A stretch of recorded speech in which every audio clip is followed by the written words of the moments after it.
Imagine being so desperate for attention that you cut a new girl's hair in front of the entire school, only to discover you just humiliated the wrong person. At Northview High, Zaria Monroe was supposed to be an easy target, a quiet black girl. New to town, surrounded by students, too scared to stand up. But when a group of bullies turned her first week into a public nightmare, they had no idea their victim was hiding a secret that could destroy everything they thought made them untouchable. Lies spread, videos were manipulated, and powerful adults rushed to protect the wrong side. But as the truth begins to surface, the hunters slowly become the hunted. Zaria Monroe had not even taken 10 steps into Northview High before the hallway decided she did not belong. Monday morning noise crashed around her from every direction, lockers slamming, sneakers squeaking against polished floors, students laughing too loudly, phones glowing in raised hands, and voices bouncing off the walls like nobody in that building had ever learned how to whisper. Zaria kept her shoulders straight and her books pressed against her chest, pretending not to notice the way people turned to look at her. She was used to being the new girl. She was used to curiosity. But this was different. The stares did not feel curious. They felt like measurements. Like students were silently deciding how much confidence she was allowed to have before someone tried to take it from her. Her long, sleek black hair moved over her shoulders as she walked, shining under the fluorescent lights. She had taken extra time that morning to make it neat.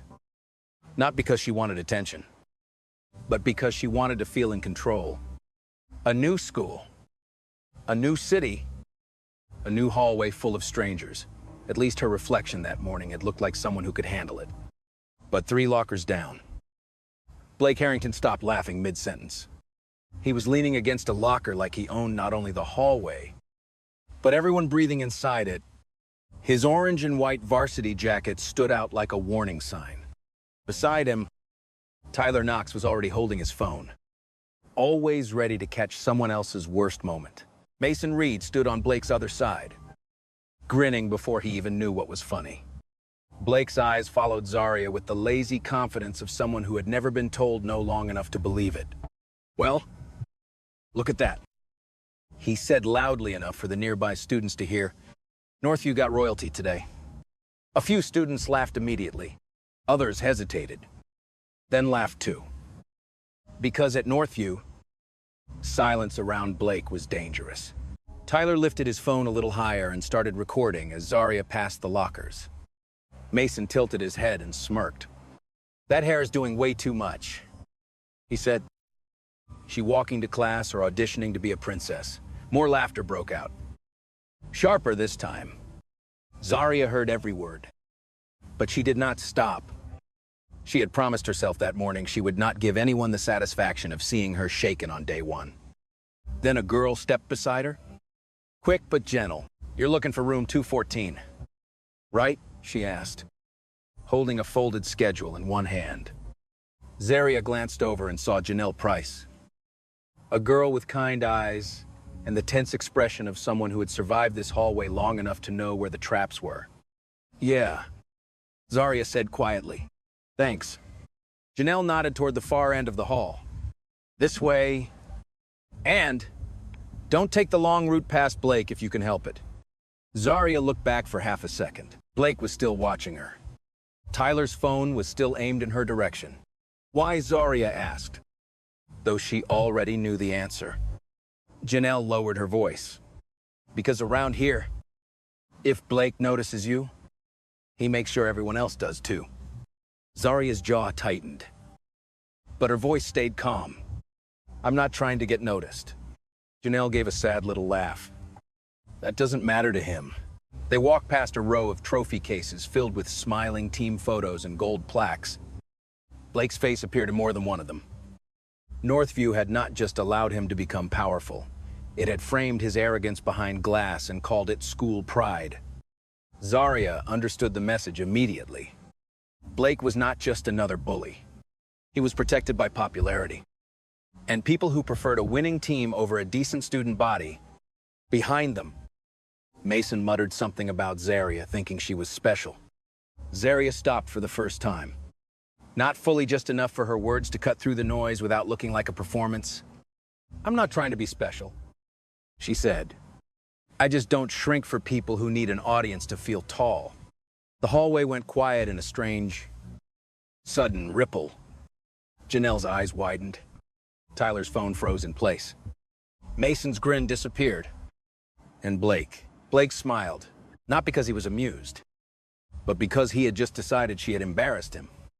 He pushed himself off the locker and stared after her with a cold excitement in his eyes. To Blake Harrington, a new girl who ignored him was annoying. A new girl who answered back was unacceptable. Tyler leaned closer. Still recording. "Want me to start from the beginning?" he asked. Blake shook his head slowly, his smile widening. "No," he said. "Start recording when she begins to cry." By the time Zaria reached room 214, the hallway noise had returned. But something had changed. It was no longer just the first day of school. It was the beginning of a game Blake thought he controlled. And within a few hours, Zaria's quiet wish for a normal day would turn into a public humiliation, staged by a boy who believed the whole school was his audience. By lunchtime, Zaria Monroe had already learned one thing about Northview High. The hallways whispered before people spoke. Every glance seemed to carry a warning. Every laugh seemed to arrive a second too late, as if students were waiting for someone powerful to decide what was funny. The cafeteria was worse. It was loud, crowded, and divided into invisible territories. Athletes took the center tables. Popular girls occupied the windows. Quiet students sat near the vending machines, close enough to escape if something went wrong. Janelle led Zaria to a small table near the side wall, away from the center of attention. "Sit here," she said softly. "It's safer." Zaria almost smiled at that word. Safet? It was a strange thing to need during lunch. For a few minutes, nothing happened. Zaria opened her tray, took a slow breath, and tried to convince herself that the morning had only been a bad beginning. Not a warning.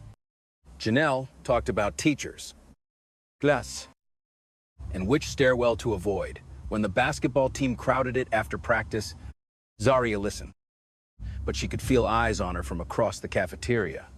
Blake Harrington was sitting at the center table like a king holding court. Tyler Knox sat beside him, phone in hand, grinning at the screen.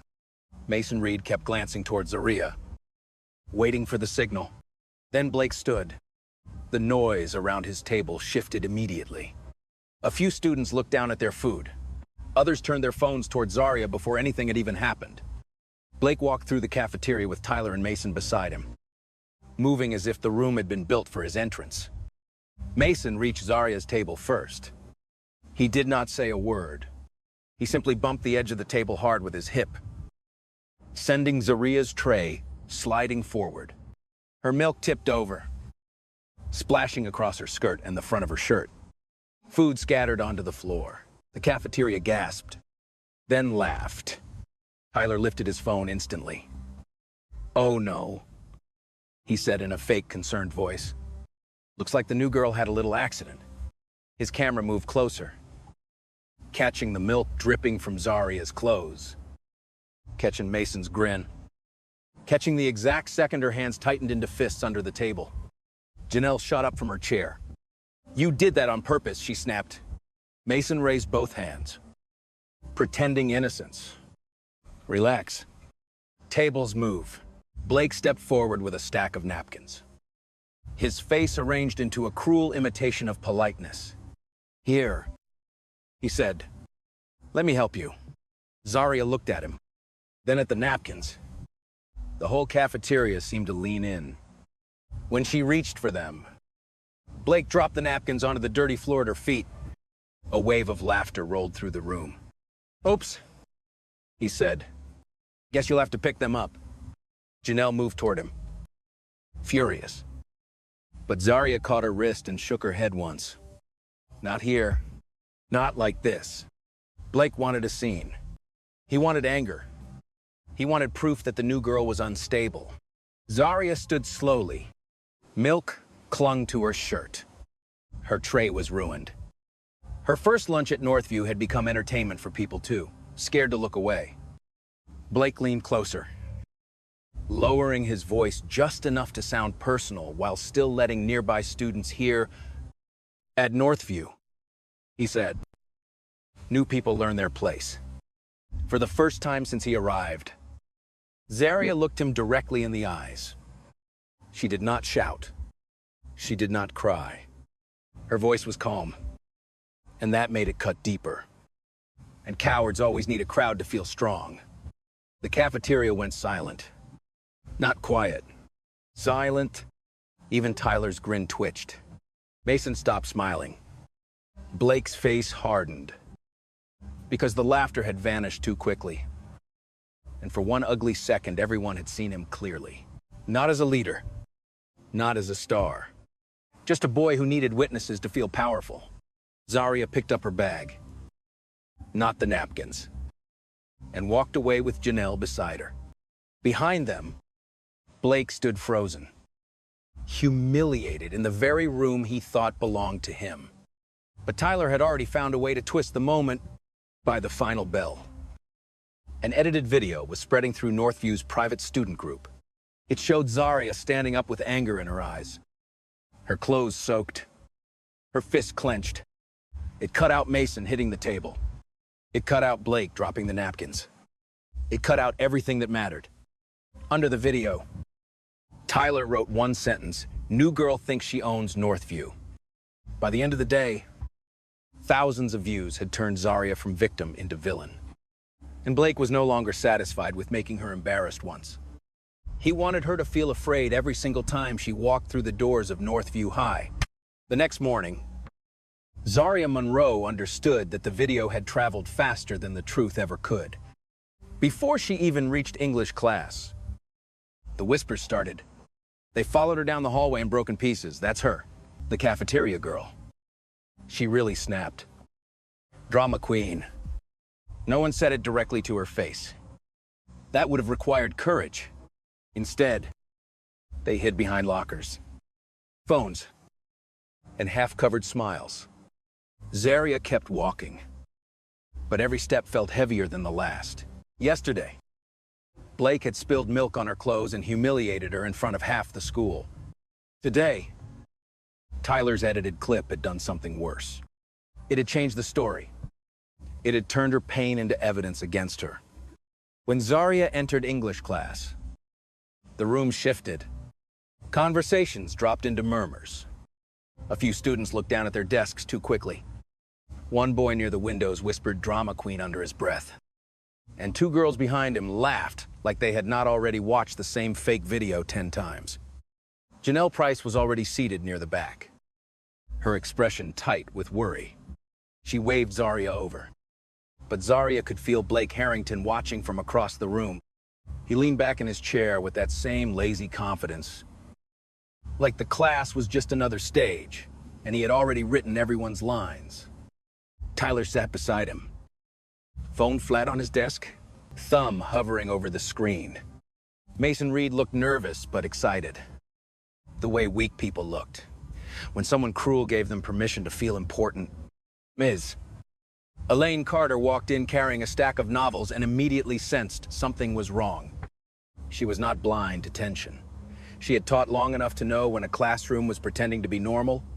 "Good morning," she said, setting her books down. Apparently, everyone has something very interesting to discuss before class. No one answered. Zaria opened her notebook and tried to focus on the date at the top of the board. Then Tyler made his move. His phone buzzed. A second later, 3 more phones buzzed. Someone in the back opened the message and laughed before they could stop themselves. "Ms." Carter's eyes sharpened. "Put the phones away.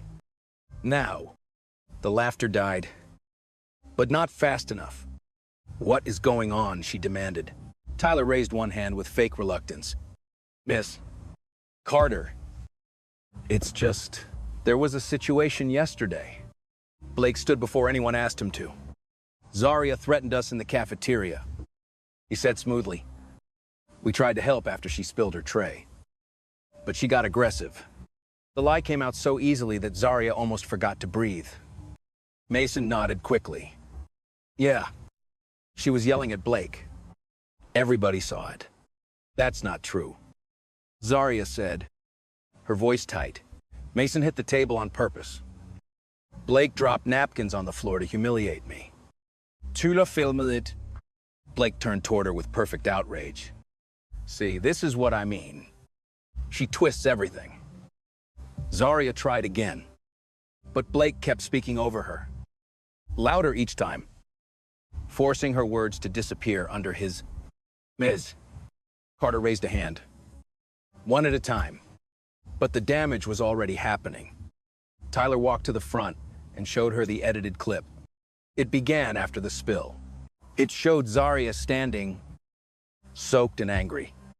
It showed her fists clenched. It showed Blake looking calm. It showed none of what came before. Janelle stood so fast, her chair scraped against the floor. That video is fake, she said. Not fake like edited with effects. Fake because he cut out what they did first. Tyler gave her a wounded look. Of course you'd say that. She's your friend. A few students murmured. Suddenly, Janelle was not a witness. She was part of the problem. Saw it happen in real time. The truth getting buried under confidence. Popularity. And a phone screen. Ms. Carter's face hardened, but not in the way Zarya hoped. Enough. All of you will write statements before the end of the period. Zarya, Blake, Tyler, Mason, and Janelle, I want written accounts. Blake lowered his head, pretending to be serious. But Zarya saw the smile tug at the corner of his mouth. He was not worried. He knew where written statements went at Northview. They went to Vice Principal Clara Whitmore. And Whitmore had protected popular students long before Zarya ever walked through those doors. When the bell rang, Zarya left the classroom with Janelle beside her. Both of them silent. Behind them, Tyler leaned close to Blake and whispered, not quietly enough. If one video made her this quiet, imagine what pulling her hair would do. Blake's eyes moved to Zarya's long, sleek hair as she disappeared into the hallway. From that moment on, her hair was no longer just something beautiful to mock. In Blake's mind, it had become the next thing he wanted to take from her. By the end of the school day, Zarya Monroe wanted only one thing to get her books. Leave Northview High and breathe somewhere that did not feel like it was waiting to laugh at her. The second floor locker hallway was quieter than the cafeteria, but that almost made it worse. The noise had thinned into whispers, and whispers were harder to fight because they came from everywhere and nowhere at once. Zarya stopped in front of her locker and froze. Bright, sticky notes covered the metal door like a cruel little welcome sign. Some had ugly drawings, others had words meant to sting. Drama Queen, Cafeteria Princess. Go back where you came from. Her stomach tightened, but her face stayed still. She had already learned that at Northview, pain became entertainment the moment it showed. Janelle Price reached her a few seconds later and went silent when she saw the locker. Zarya, she whispered. Zarya did not answer. She began pulling the notes off one by one, slow and controlled, as if each piece of paper was nothing more than trash. Janelle stepped in to help, her hands shaking with anger. They're trying to make you react, she said. I know, Zarya replied. That doesn't make it hurt less. The words came out quieter than she expected. For the first time all day, the mask almost slipped. Then a familiar voice cut through the hallway. What's wrong? Blake Harrington asked, walking toward them with Tyler Knox and Mason Reed at his sides. Don't like being welcomed. Tyler already had his phone out. He held it low this time, pretending not to record, while clearly recording everything. Mason moved to Zarya's left, blocking the open side of the hallway. Tyler drifted to her right. They were not just approaching her. They were placing themselves around her. Zarya straightened. Move.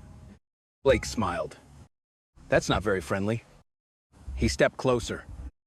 Close enough that Janelle moved between them for half a second before Mason shifted forward and crowded her back. A few students at the end of the hall stopped to watch. Nobody called a teacher. Nobody asked what was happening. They just stood there, waiting to see if the new girl would finally break. Blake's eyes moved to Zaria's hair. "You know," he said, "for someone who doesn't want attention, you sure brought a lot of hair with you." He reached out and brushed his fingers toward one of the long strands near her shoulder. Zaria jerked back immediately. Her voice dropped cold. "Don't touch me." That should have been the line. Any decent person would have stepped away. Blake only looked more pleased. He wanted the words. He wanted the anger. He wanted Tyler's camera to catch Zaria looking aggressive, while his hands stayed just innocent enough to deny everything. Zaria grabbed her books from the locker and tried to leave. But Mason knocked into her arm hard enough to send 2 textbooks crashing to the floor. Pages bent under passing shoes. Zaria crouched quickly to pick them up. That was when Blake moved. He reached down, caught a thin section of her hair between 2 fingers, and tugged it just enough to snap her head back. The hallway erupted in a sharp chorus of gasps and laughter. Zaria stood so fast, one of her books slipped from her hand again. For 1 second, pure fear and fury flashed across her face. Janelle shoved past Mason. "Get away from her," she shouted, pushing Zaria behind her. Mason raised his hands and laughed. "Relax. We didn't do anything." Tyler's phone was still pointed at them. "Looks like Janelle's attacking people now," he said, narrating for the video. Zaria's breathing was uneven, but her eyes suddenly lifted to the corner of the wall. A security camera hung above the hallway, angled directly toward the lockers. Hope flickered in her chest. Blake noticed where she was looking. His smile returned slowly. "Oh," that he said, glancing at the camera. "That thing's been broken since last month." Tyler snickered. Mason laughed louder. The hope in Zaria's chest turned cold. But she refused to let them see it. She gathered her books, took Janelle's arm, and walked away without giving Blake another word. Behind her, Blake leaned close to Tyler, his voice low but vicious. "Tomorrow," he said, "bring scissors." Zaria thought Northview had already shown her how cruel it could be. But the next day, Blake planned to turn humiliation into something she could not hide. The next day, the second-floor hallway outside. Room 214 felt too crowded, too loud, and too carefully arranged to be an accident. Zaria Monroe stood near the classroom door with her books pressed tightly against her chest, trying to stay close to Janelle and away from the center of the hallway. She had changed the way she walked now. She checked corners before turning. She kept her hair pulled forward over one shoulder, as if that small movement could protect it. But Northview had already learned her weakness, and Blake Harrington had already decided to use it. Tyler Knox was there before the bell rang. He stood near the lockers with his phone in hand, pretending to scroll, but the camera was angled perfectly toward Zaria.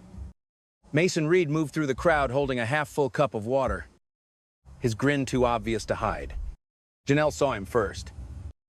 "Zaria," she whispered, stepping closer. "Stay behind me." But there was nowhere to go. Students were pouring out of classrooms, backpacks swinging, voices rising, bodies pushing the hallway into chaos. It was the perfect cover. Mason stumbled forward with a performance so bad it almost looked childish. His shoulder hit Zaria's arm, and the water splashed across the floor near her shoes. Zaria turned instinctively to avoid slipping. That was the moment Blake had been waiting for. He stepped out from the moving crowd, one hand hidden near his jacket pocket, his eyes locked on her hair. For 1 second, Zaria saw the flash of metal. Scissors. "Blake, don't," Janelle shouted. But the warning came too late. Blake grabbed a thick section of Zaria's long, sleek hair and pulled it back. Zaria gasped, her book slipping from her arms. Then came the sound. A sharp, dry, Ugly snip that sliced through the hallway noise like a blade. The Lorn talk fell from his hand and dropped onto the polished floor in a dark curve. For half a second, no one moved. No one breathed. The hallway seemed to freeze around that single piece of hair lying at Zarya's feet. Then everything exploded. Some students screamed. Some laughed because they were shocked and did not know what else to do. Others lifted their phones. Tyler shoved his camera closer, capturing Zarya's face as she slowly reached up and touched the uneven place where her hair had been. Her fingers trembled. Her eyes turned red. But she did not cry. Not yet. She looked down at the hair on the floor, and something inside her went painfully still. This was not a prank.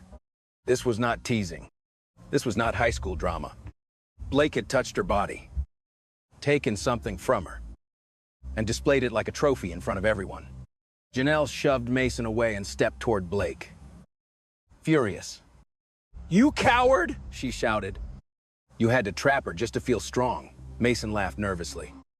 But Blake raised the cut hair between two fingers and smiled like he had just won something. "Relax," he said.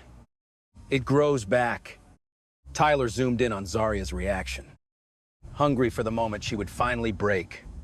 "Say something," he taunted from behind the phone. "Come on. New girl, tell us how special you are." Zarya's breathing shook once. Only once. Then she bent down and picked up the cut lock of hair from the floor. The hallway noise faded around her. She could feel every stare, every phone, every coward too entertained to intervene.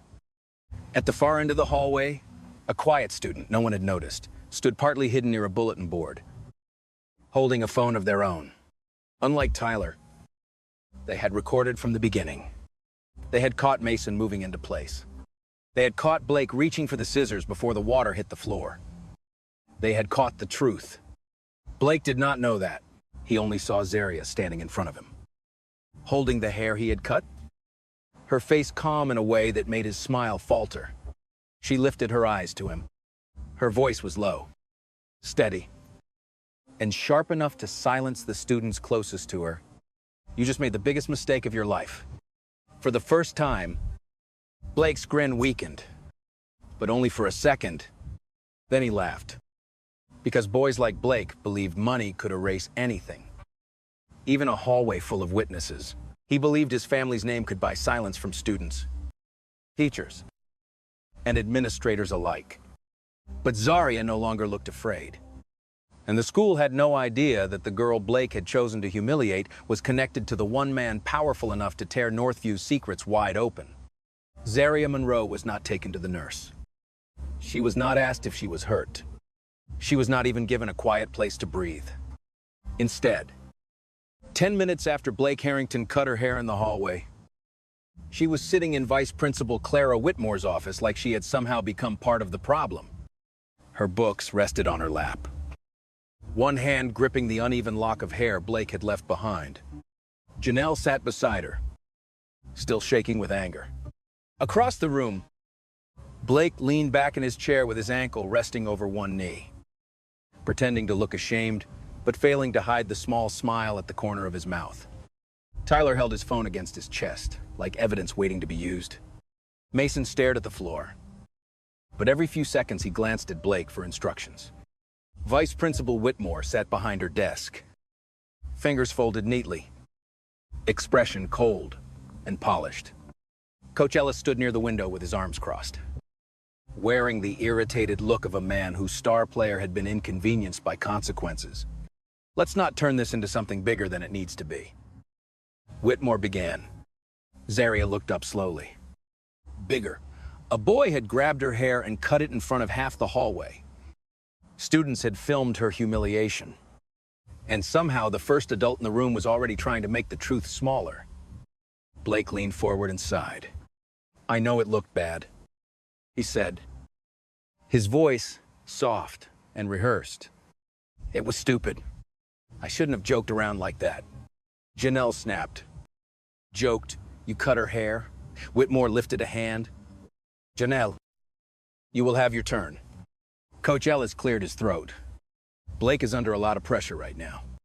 Regionals are coming up, and emotions are high for everyone. Zaria turned toward him, stunned. His basketball schedule doesn't explain scissors. Blake's jaw tightened, but Tyler jumped in before he could speak. Actually, we have video. He unlocked his phone and handed it to Whitmore. The clip began exactly where Tyler wanted it to begin after the cut. It showed Zaria standing rigid, her eyes red, her breathing uneven. One hand raised as if she might shove someone away. It showed Janelle yelling. It showed Blake stepping back with his hands up like the innocent victim of a misunderstanding. It did not show Mason blocking the hallway. It did not show the water spill. It did not show Blake pulling out the scissors. It did not show the moment he took something from Zaria that was never his to touch. Mason swallowed and added his lie right on cue. Zaria was saying stuff before it happened. She was insulting Blake and trying to start something. Janelle shot to her feet. That is not true. Mason bumped into her on purpose. Tyler was already recording. Blake planned this. Whitmore's face barely changed. Sit down. Janelle. But you're not listening. Sit down. The room went silent.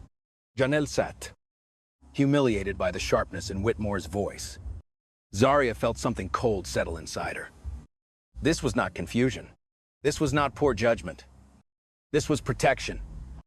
Zaria placed the cut lock of hair on Whitmore's desk. Check the security camera outside. Room 214. She said. It will show what happened. Whitmore did not look at the hair. She looked at Zaria as if the request itself was inconvenient. That camera has been under maintenance. Zaria's eyes narrowed. Since when? That is not information students need. Coach Ellis shifted near the window. Blake looked down, hiding a smile. Tyler's thumb moved across his phone screen, probably already preparing the next version of the story. Then Whitmore opened a folder and slid a paper toward Zaria. Here is what we can do. You sign a statement saying this was a conflict between students that got out of hand. Blake will apologize privately. We will keep this off formal records. And everyone moves forward. Zaria stared at the paper. The words mutual conflict sat in the middle of the page like a slap. Mutual. As if she had helped hold the scissors. As if her hair had fallen by agreement. As if humiliation became less violent when adults wanted silence. No, Zaria said. Whitmore's expression hardened. Think carefully. You are new here. You do not want your first week at Northview to begin with a disciplinary file. Zaria stood, the chair legs scraping softly against the floor. And Blake doesn't want his to begin with the truth. For the first time, Whitmore's polished mask cracked. As Zaria walked out with Janelle beside her, Whitmore's voice followed her through the door. You just got here. Miss Monroe, don't turn your first day into the reason you get suspended. Zaria stepped into the hallway with her hair uneven, her hands cold, and her heart pounding. She had thought Blake was the danger. Now she understood the real nightmare of Northview. High bullies were dangerous, but adults willing to protect them were far worse. The sun was already beginning to sink behind the tall windows of Northview High when Zaria Monroe received the message. She had just finished sitting alone in the library bathroom, staring at the uneven section of hair in the mirror for what felt like the 100th time. No matter how many times she touched it, the reality refused to feel real. A few careless seconds in a crowded hallway had left a permanent mark. Not because hair could not grow back, but because humiliation had a way of lingering long after the damage itself faded. Her phone vibrated. A short message from the school secretary appeared on the screen. Principal Monroe would like to see you in his office immediately. For a moment, Zaria simply stared at the words. Part of her expected another lecture. Another adult asking her to stay calm while protecting the people who had hurt her. Another conversation about moving forward. Janelle walked beside her as they headed toward the administration building. Neither girl said much. The events of the day had drained them both. When they reached the office, the secretary offered a polite smile and pointed toward the principal's door. He's waiting for you. Janelle squeezed Zaria's arm gently. Whatever happens, don't let them make you feel like this was your fault. Zaria nodded and stepped inside. The door closed behind her. And the moment it did, the mask finally cracked. The man sitting behind the large wooden desk was not just Principal Donovan Monroe, the newly appointed head of Northview High. He was her father. For the first time all day, Zaria was no longer forced to be strong for strangers. She dropped her backpack onto a chair. Donovan stood immediately. His eyes moved to her hair. The missing section, the uneven strands, the evidence of what had happened. For several seconds, neither of them spoke. Then Donovan slowly sat back down. Not because he was calm, because he knew if he remained standing, he might lose control of his anger. "Let me see it." Zaria stepped closer. His jaw tightened. The silence in the office felt heavier than any shouting match she had experienced in the hallway. "They did this today," she nodded. Donovan looked away briefly. For years, he had worked in education. He had handled fights, suspension, threats, lawsuits, and disciplinary hearings. But seeing his own daughter harmed was different. Much different.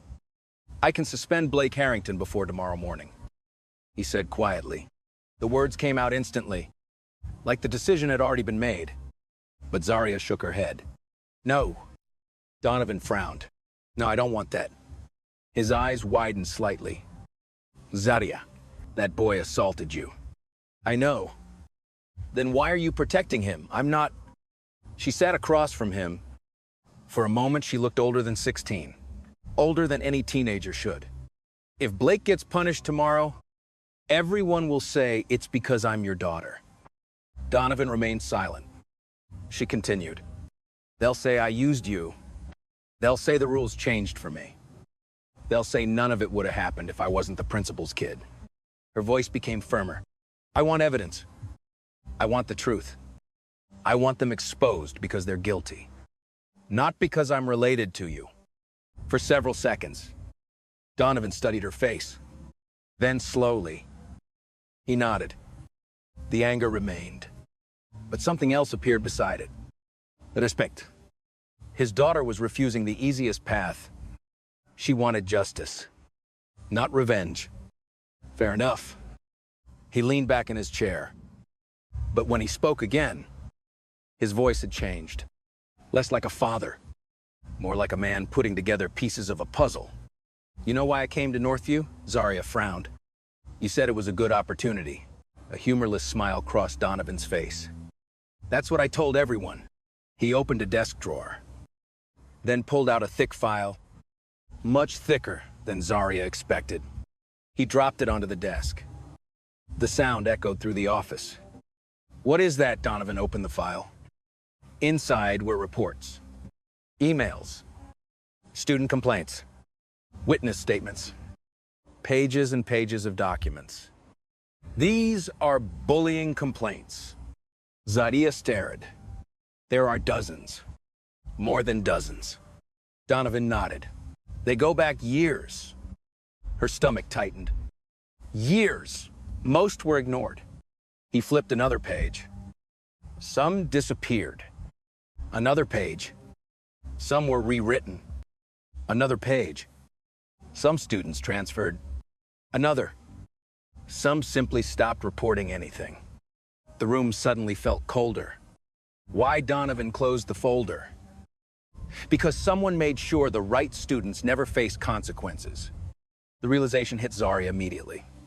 Blake. Maybe not just Blake. An entire system. An entire culture. Coach Ellis. Vice Principal Whitmore. The students who laughed. The students who stayed silent. The adults who looked away. Northview wasn't suffering from one bully.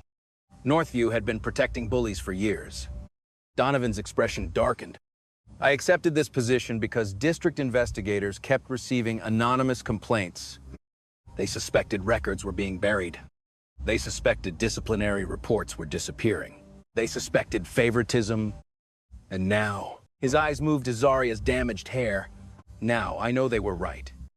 For the first time that day, Zaria felt something other than anger. She felt understanding. Blake had never acted like someone afraid of consequences. Because he wasn't. He had grown up inside a system that protected him. A system that taught him rules applied to everyone else. Donovan slowly turned the final page. Then he opened another folder. This one was even thicker. A familiar name appeared repeatedly. Blake Harrington. Incident reports. Complaints. Witness accounts. Every one of them unresolved. Everyone buried. Everyone forgotten. Until now. Donovan placed his hand on top of the file and looked directly at his daughter. Blake Harrington isn't the first case. His voice was calm. Dangerously calm. But he is going to be the last. At that exact moment, several floors away, Blake Harrington was celebrating with Tyler and Mason, convinced he had escaped consequences once again. He had no idea that Principal Donovan Monroe had just reopened years of buried complaints. And for the first time in a very long time, Northview High's secrets were no longer safe beneath polished hallways. Championship banners and carefully maintained reputations.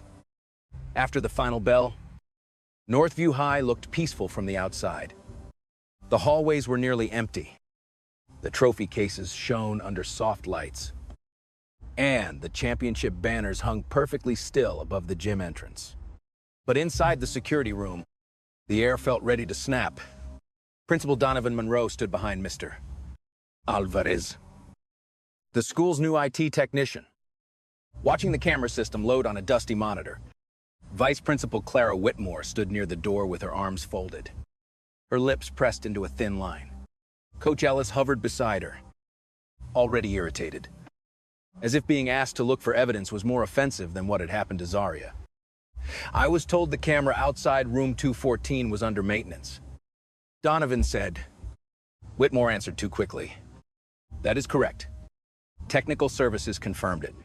Mr. Alvarez shifted in his chair. His fingers paused over the keyboard. Donovan noticed. Mr. Alvarez, he said calmly. Open the camera log. Whitmore stepped forward. Principal Monroe, with all due respect, this is unnecessary. We have student statements. We have a video. We do not need to turn one foolish student incident into an investigation. Donovan did not look at her. Open the log. The clicking of Mr. Alvarez's keyboard sounded painfully loud in the small room. A screen appeared with timestamps, access records, and administrative actions. Mr. Alvarez swallowed. Sir, he said carefully. The camera itself was not offline. Whitmore's face tightened. Coach Ellis frowned. What does that mean? It means... Donovan said, eyes fixed on the screen. The camera was working. Mr. Alvarez nodded slowly. Yes. The feed was active, but viewing access was disabled from an administrator account. The room went silent. Whitmore recovered first. That could be a system error. Mr. Alvarez hesitated. It was not automatic. Someone manually changed the access setting. Coach Ellis gave an annoyed laugh. Come on, we are seriously doing this over a bad joke. Blake made a mistake. He did not rob a bank. Donovan finally turned toward him. His voice stayed quiet. But the temperature in the room seemed to drop. A student brought scissors into a crowded hallway, grabbed another student, and cut her hair without consent.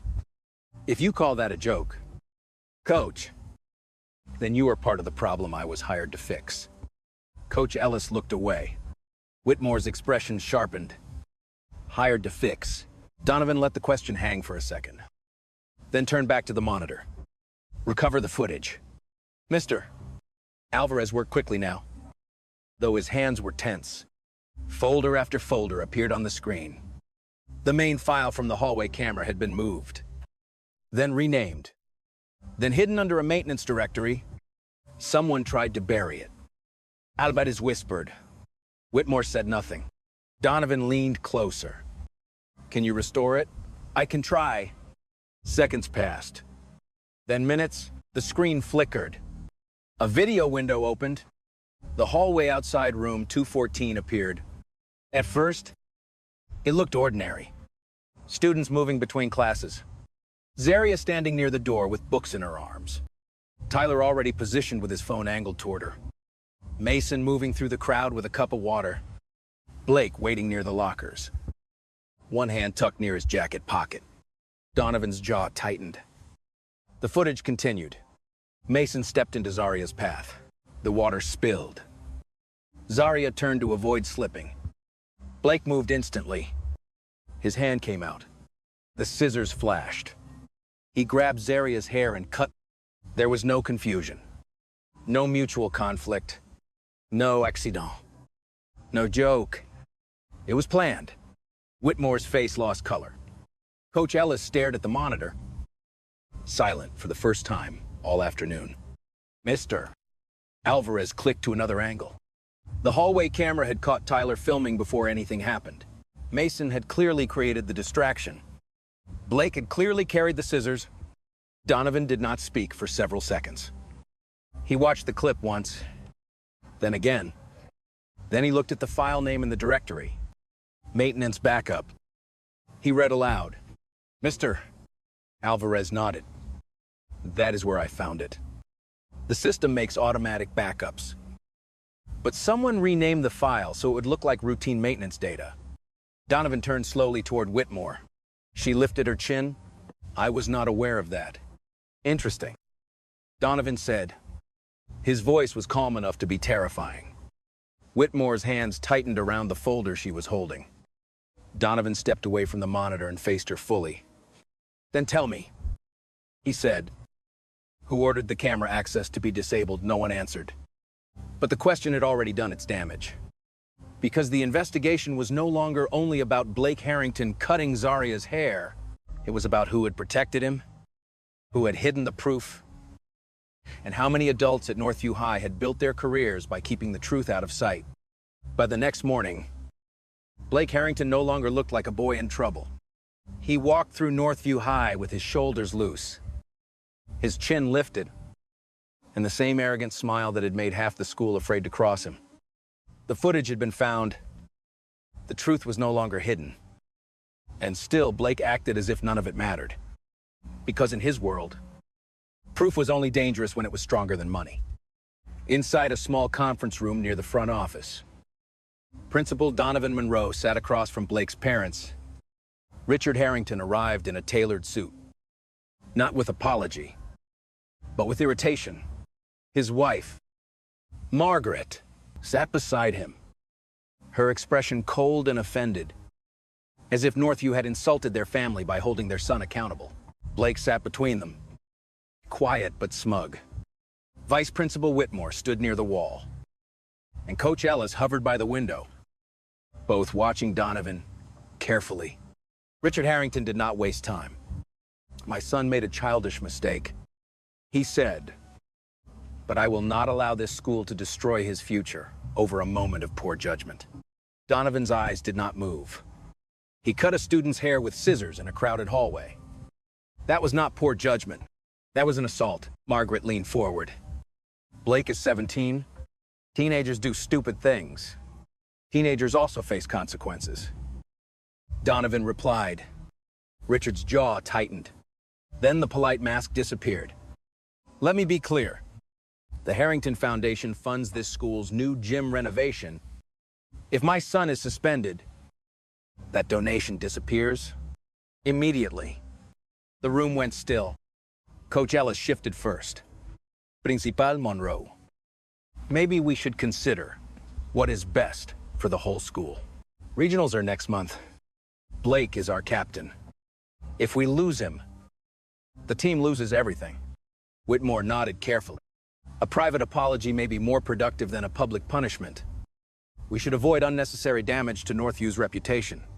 Donovan looked from one adult to the next. In that room, Zaria had become the inconvenience. Blake had become the investment, her humiliation. Her fear, her damaged hair, none of it mattered as much as trophies. Funding and reputation. The truth sat on the table. And still, they were trying to bargain with it. Later that day, Blake returned to the hallway with Tyler and Mason close behind him. He found Zaria near the gym entrance with Janelle. His smile was almost lazy. "See," he said, stepping close enough for only them to hear. "People like me don't get touched." Janelle's face burned with anger. "You're disgusting." Blake ignored her and looked at Zaria. "You really thought one little video would ruin me?" Zaria stayed calm, but her hands tightened around her books. Blake leaned closer. "Cameras. Reports. Complaints. Things disappear around here all the time." That was the mistake. Zaria's eyes sharpened. Blake smiled, too proud to realize what he had just admitted. "Ask around. I've been through this before." He walked away laughing. Janelle turned to Zaria. "Did he just say what I think he said?" Zaria did not answer. She pulled out her phone and typed one message to her father. "Don't just investigate what happened to my hair. Investigate everything. Across campus." Donovan Monroe read the message in silence. Then he opened the old disciplinary files again. Northview High was no longer dealing with one bully, one hallway, or one cruel act. It was about to face years of buried complaints, erased reports, protected athletes, and adults who had mistaken silence for safety. The Northview High auditorium had never been so quiet. Parents filled the front rows. Students crowded the back. And the school board sat behind a long table beneath the stage lights. Blake Harrington entered like he still believed the room belonged to him. His father walked beside him in a dark suit, his mother holding her chin high as if they were the victims of an insult. Not the parents of the boy who had cut a girl's hair in front of a hallway full of witnesses. Tyler and Mason followed behind, trying to look calm. But Mason's hands would not stop moving. Vice Principal Whitmore opened the hearing with a polished report. She called the incident an unfortunate lapse in judgment and described Blake as a promising student-athlete with no intention to cause lasting harm. Coach Ellis added that Blake had a future, that one mistake should not erase years of leadership, and that the basketball team depended on him. Every word sounded carefully chosen to make Zaria's pain smaller. Then Zaria was asked to speak. She stood slowly. Her hair was still uneven where Blake had cut it. She did not hide it. She did not cry. She looked at the board, then at the students in the back rows, and told the story from the beginning. She spoke about Tyler recording her on the first morning, about Mason spilling her lunch, about the edited video that made her look guilty, about the notes on her locker, about Blake touching her hair after she told him not to, and finally, about the scissors. By the time she finished, the auditorium was silent. Blake stood next. "She's exaggerating," he said. "It was a stupid joke. Everyone's acting like I attacked her." Tyler nodded quickly and said his videos were only meant to be funny. Mason looked pale. But when Blake glanced at him, he forced himself to agree. Principal Donovan Monroe rose from his seat. "Then let's stop arguing over opinions," he said, "and look at the evidence." The lights dimmed. A projector screen lowered. The backup security footage began to play. Everyone watched Mason move into position. Everyone watched Tyler raise his phone before anything happened. Everyone watched Blake step forward, pull out the scissors, grab Zaria's hair, and cut. No one laughed this time. Then, from the back row, a quiet student stood with trembling hands. "I have another video," they said, from a different angle. A murmur moved through the auditorium as the second recording was handed forward. When it played, it matched the security footage perfectly. Two angles. Same truth. Same cruelty. Sama plan. Blake's face drained of color. But Donovan was not finished. He opened a folder and placed several documents before the board. "This is not Blake Harrington's first complaint," he said. "These are reports from former and current students who described harassment, intimidation, threats, and retaliation. Many of these files were never properly investigated. The room changed. Parents began whispering. Students looked at each other with shock and recognition. Whitmore's face stiffened. Coach Ellis looked down. Blake's confidence finally cracked. Donovan turned toward the audience.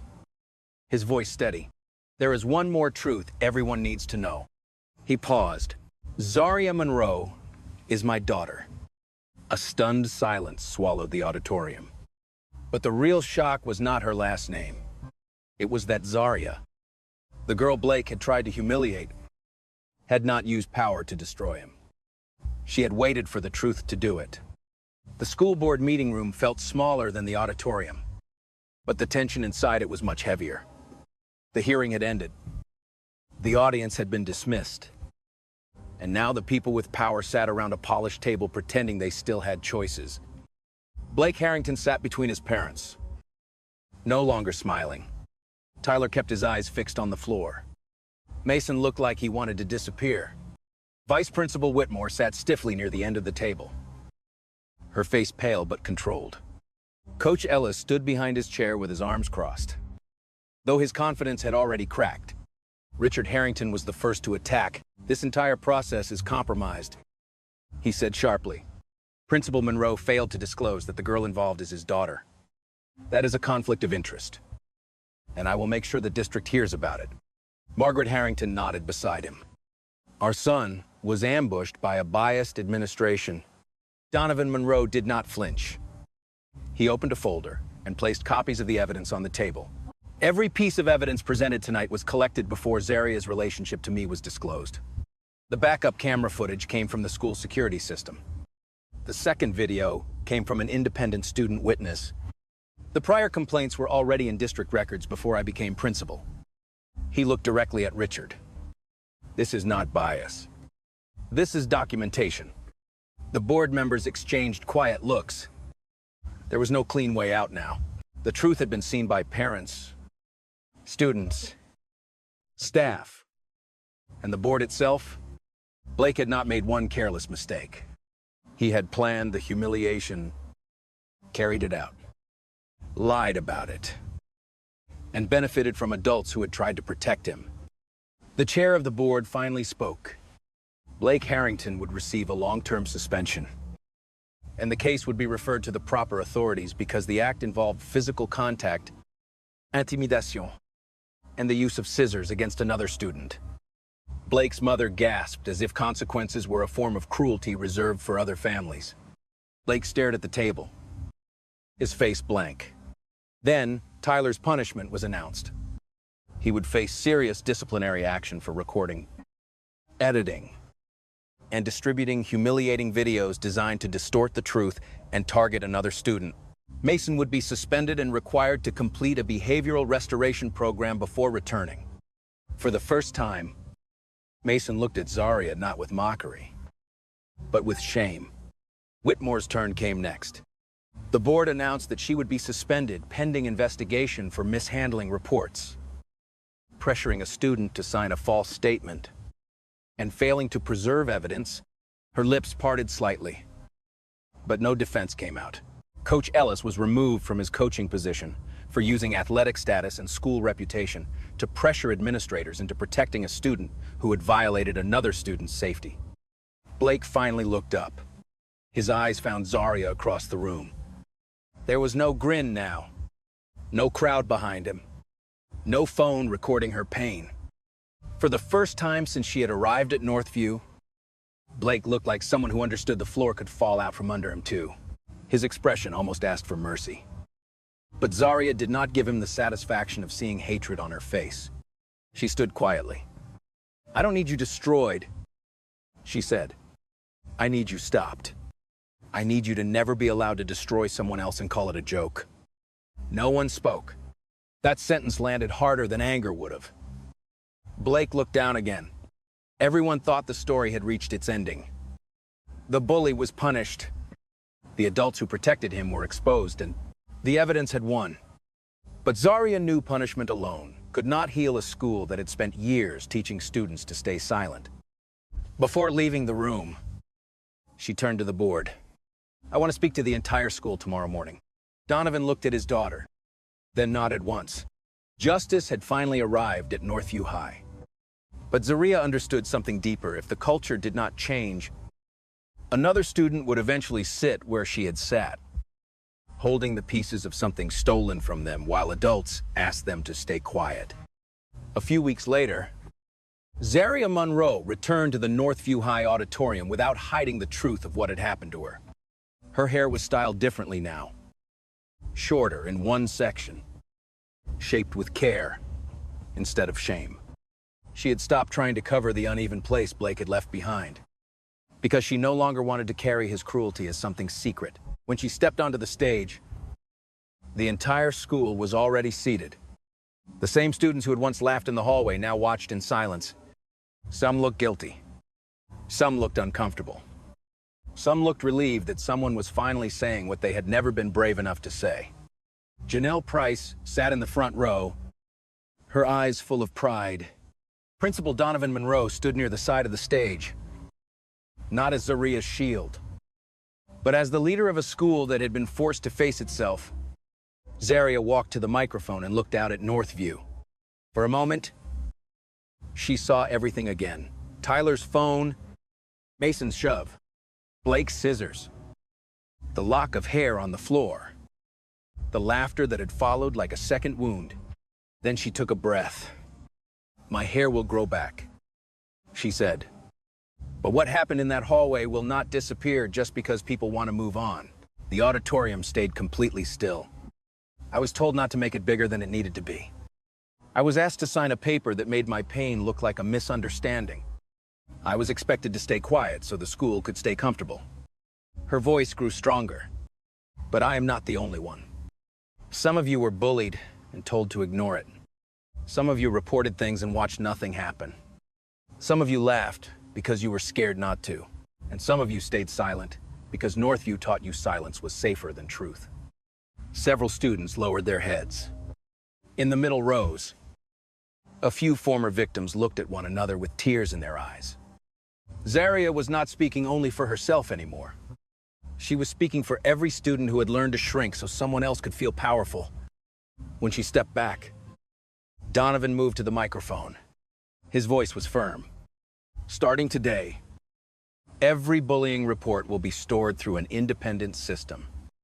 No single administrator will be able to delete or rewrite it.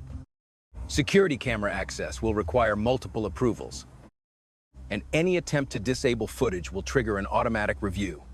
Any student who films, edits, or spreads humiliation videos will face serious consequences. And Northview will create a student protection council to support victims before they are pressured into silence." Janelle was announced as the first student member of that council. The applause began quietly, then grew until it filled the auditorium. This time, the sound was not mocking. It was recognition. Laughter. As students moved through the hallway, Zaria saw Blake near the gym entrance. He no longer wore his varsity jacket. Tyler and Mason were not beside him. No crowd surrounded him. He looked smaller without the people who had once made him feel untouchable. For a second, his eyes met Zaria's. He opened his mouth as if he might speak, but no words came out. Zaria walked past him without slowing down. She did not insult him. She did not smile. She did not need revenge to prove she had won. She only said, quietly enough for him to hear, "Never mistake someone's silence for weakness." Then she continued down the same hallway where students had once laughed at her pain. This time, they moved aside not because they feared her, but because they respected her. Zaria Monroe walked with her head high, her books in her arms, and the truth behind her like a door finally kicked open. Justice did not begin when Blake was punished. Justice began when the girl he tried to humiliate stood tall enough to make the whole system change. What makes this story so powerful is that it was never really about a haircut. It was about what happens when people mistake silence for weakness. When bullies believe popularity makes them untouchable, and when an entire system chooses comfort over truth. Zaria could have used her father's position from the very beginning, but instead she chose something much harder. She chose to fight with courage. Patience. And the truth on her side, in the end, it wasn't power that exposed the bullies. It was their own arrogance. Now we'd love to hear from you. If you had been one of the students who witnessed what happened in that hallway, would you have spoken up or stayed silent? Share your thoughts in the comments below. And if you enjoyed this story, don't forget to like, share, and subscribe to the channel for more powerful justice stories that prove the truth always finds its way into the light.